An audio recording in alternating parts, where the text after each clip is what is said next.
I'm sorry. I'm laughing because I just think VAR is a massive joke. I actually can't stop laughing at how ridiculous it is. That decision has left me bamboozled, perplexed, confused, and thinking why. Because how many times do West Ham have to put up with trashy VAR? All that happened in this game is that a defender did his job with a tackle, got rid of the ball, and got sent off for it. The FA seriously has got an agenda against West Ham. I won't be told otherwise.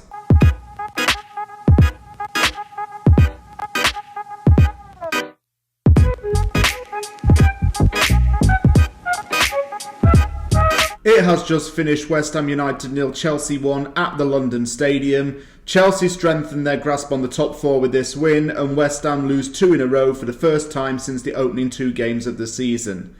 Overall, I don't think we played that badly, in all honesty, West Ham. We didn't play that bad, particularly not in the second half. But I don't even know why I'm talking about the performance, because once again, that's not the main focus. How West Ham played isn't the main focus yet again. It's bad refereeing. It's this corrupt league, and it's corrupt refereeing and bad VAR decisions. I doubt any referees will even go to the Euros this summer, and I wonder why. Referees from England going to the Euros is what I mean. Sorry, I didn't have that. But the thing is, it's every time this season there's a tackle, VAR's getting looked at, and we're all becoming so used to it. We're desensitised to it, as I've just read a comment on Facebook there. You know, this... I wanted to talk about the game, is what I'm saying. I wanted to talk about the game today, but I feel like I'm going to end up going off on one about a red card decision. So let me try and get on track with this video and start up with the team lineups before I go off on one. Biggest blow for us was that Masuaku and Crespo weren't fit for this game and they weren't playing. I reckon Masuaku's out for longer than we expect. So with that said, we need to invest in a new left back if this is going to be the case, because he's now going to be getting a bit more injury prone since he's had that operation done. Fredericks came in instead, which was good, because Fredericks has never really disappointed me whenever he's played for West Ham. Fredericks has always been a pretty good player to have, whether it be as a wing back or just as a right back. West Ham appeared to set up a 5 at the back kind of formation. Balbuena was in for Dawson, because Dawson's suspended due to the red card last week. And yeah, like I say, 5 at the back. Quite defensive against a Chelsea side that's been on good form as of late. And DAZN said it was a 3-4-2-1, but it was a 5 at the back. Fredericks was playing a wing-back position. Yeah, I'm just checking on my phone right now. It does appear to be a 3 at the back, with Sofal and Fredericks as like wing-backs, with Noble Souček, Fornals as the number 10, and Jarrod Bowen and Jesse Lingard up top. I just want some clarity over that, because it seemed quite a negative formation overall from David Moyes. West Ham set up negative, they get a negative result. That has been the case so many times. But apart from that, I was okay that Fredericks was playing in the game, because I've never been disappointed by him. Chelsea had a lot more of the ball possession-wise in the first half, and overall the first half was quite drab. I felt that Chelsea had more chances. Werner went off target, Mason Mount forced Fabianski into a save. A lot of passing in the West Ham's area. West Ham didn't really get the ball or get any bodies going in the other direction to attack. It was mainly all of Chelsea's doing, but even though Chelsea were passing the ball around, no one was really doing much with it. And I'm going for both sides. No one did a lot with it. It was dull. That's the only word I can think of, really, to describe that first half. Dull. Lingard, worryingly enough, was clutching his leg quite a lot. And when he was clutching his leg, I thought he's done his hamstring. He got fouled, I think, twice in that first half, and no one was pulled up for it. Because I've seen that going around on social media as well, and I did see that. Lingard did go down a few times in that first half, and no one was reprimanded for it. But overall, it seemed quite a dull first half. There looked like a penalty incident when Cesar Azpilicueta looked like he handballed. Was VAR checked. It came off of his captain's armband and went onto his leg and went out for a corner, so nothing came of that. But shortly after that, Chelsea took the lead. Not criminal defending this, but We just let Chelsea make a pass like a hot knife through butter, if you know what I'm saying. Ben Chilwell's got the ball, cuts it across the box. Absolute open space for the ball to travel through perfectly. And Timo Werner's there to put it into the net. Werner hasn't scored for like 2 months. Cue West Ham to give Werner his first goal in 2 months. And he's not even one of the best strikers in the Premier League this season. And we gifted him a goal. All of our defence was to blame for that. And you know what? That killed us a little bit. Well, killed us a little bit in the sense that we were going into half-time 1-0 down. But it wasn't that pathetic, really. I think Fornals could have worked a little bit harder, but it wasn't overall pathetic from West Ham. That goal was unexpected, I suppose, but it came. It came. I would have taken off a defender to get the 5 defenders away and go 4 defence instead, and maybe put Ben Rama on, because the middle of the park was where West Ham needed it a bit more. Didn't happen. No changes were made at half time. Chelsea started off second half brightly. Again, well, West Ham had the start of the second half a lot better in terms of having the ball in Chelsea's half a lot more, but Mason Mount forced Fabianski into a save, and on the follow-up, Werner missed a blatantly open chance. Could have doubled the lead there, but he didn't, thankfully, and people were saying, oh, is that the chance that Chelsea have blown, and could West Ham actually get back into this? I thought so too. West Ham had a lot more possession of the ball in the second half, and I got to say, West Ham were the better team in that second half. You could even argue that.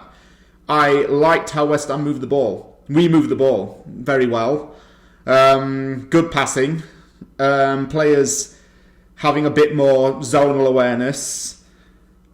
Promising signs overall. I think the chances came as well, because Fornals had a shot on target, Fredericks' shot was blocked, and Lingard's dipping effort went wide.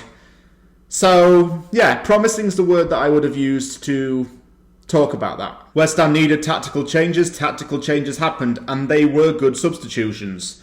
Fornals came off, Saïd Benrahma on, Noble off, Manuel Lanzini on. Good substitutions to give West Ham some more technicality and some more pressing in the midfield. You could have also stuck Fornals in centre midfield and maybe taken off a defender as well. That could have worked. But overall, those were good substitutions. I was happy that Moyes made them. More movement on the ball was definitely something that I started to see with Lanzini and Benrahma. And more work rate. And momentum was building for West Ham. Momentum was building, confidence was building, but then something happened that made everything come crashing down to earth again. And I might end up ranting and raving about this, so be warned. So Chilwell's gone down, right? We don't know the circumstances about why he's gone down at this point, but it's VAR checked. And as soon as I hear the words VAR and it shows the purple thing on the screen, I had a sinking feeling in my stomach. I saw it just from my initial viewpoint. Ben Balbuena goes in for the tackle, tries to get the ball, he does get it, but his stud digs into Chilwell's leg. He's basically tackled, and his momentum has accidentally caused him to go on the player's leg. So, Neil Buchanan thingy, art attack thingy, referee does that thing and goes over to his little booth. Mike Dean's fourth official, by the way, so, he's watching it in slow motion. It's ridiculous. It's like he's got to watch it frame by frame to check if there's an editing error or something. Like, what the hell, man? He's watching it second by second. Unintentional from Balbuena. Yellow card, fair enough on that. Because Balbuena just did his job. He did his centre-back tackling job. And the referee goes and gives the red card out, and West Ham are down to 10 men. Second week in a row, a defender's been sent off for us. Dawson getting sent off last week was understandable. That was bad. That was stupid of him. Fair enough, no worries about that. Balbuena getting sent off. What? What, people? You get sent off in this day and age for tackling and getting the ball. And that was accidental to go into his leg. No malicious intent whatsoever. And not only that, Sofal did the same kind of challenge a little bit later and he didn't even get a red card for it. So, what's going on, FA? We avoided the Super League this week, but it just reminds us with stuff like this that the Premier League's got its own issues, it's got its own kind of corruption, it's got its own problems. We're so used to seeing VAR these days that it's ruining everything. Players don't even want to celebrate goals because they're worried that it's going to get called back. Everyone's left treading on eggshells whenever something's being reviewed, knowing that a decision's going to go for you or against you. It's making or breaking teams. This red card was one of many that West Ham have had over the years, and I bet my life it ends up getting rescinded. It gives me flashbacks to 15-16 when the majority of West Ham red cards were rescinded. This is what's going to happen. We need to appeal this red because it's stupid. It's absolutely stupid and it's ruining the game. Not necessarily VAR, but how it's implemented and the people who are using it. Stoppage time, Ben Rama, stupid really. Had a shot way from distance that went way off target. Don't know why. There were 7 players ahead of him. Ben Johnson was open and Ben Rama just decided to take a shot.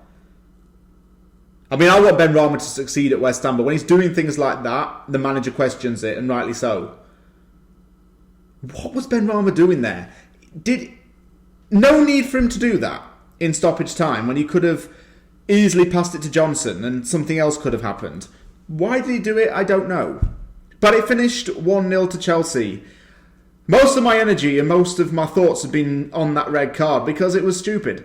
It was, well, it's becoming expected. It's not even a joke anymore, really, in this day and age. We fans expect to see those kind of things happen now because of not the VAR itself. I don't blame VAR as a technology. I blame the people who are behind it because it's taken over from common sense. Your common sense isn't so common these days anymore. It seems like the robot's taking over. Stuff like VAR. I wanted to talk about the highlights of the game. I wanted to say that West Ham played a good game despite the result. I want to say that things livened up in the second half, but I can't. I can't because I've got to talk about this red card incident. And it's wasting all my energy. And I'm fuming about it. And my head's spinning about it. And I'm not happy. I am not happy.